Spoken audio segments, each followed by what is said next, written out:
اللہم صلی علی محمد وعلی آلہ وبارک وسلم۔ سیدہ فاطمہ بنت رسول اللہ رضی اللہ تعالی عنہا نے فرمایا کہ رسول اللہ خاتم النبیین صلی اللہ تعالی علیہ وآلہ وصحبہ وسلم جب مسجد میں داخل ہوتے تو فرماتے بسم اللہ والسلام علی رسول اللہ، اللہم اغفر لی ذنوبی وافتح لی ابواب رحمتک۔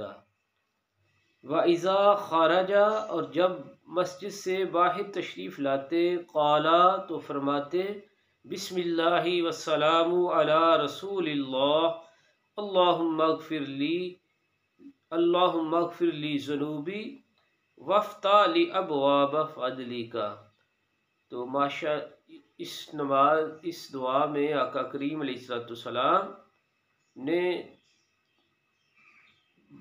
گناہوں سے بخشش اور اپنے اوپر سلام بھیجنے کی بھی جو ہے وہ اس کا بھی ہمیں پتہ چلتا ہے، تو اس دعا کو بھی یاد کر لیں۔ اللہم صلی علی محمد وعلی آلہ محمد۔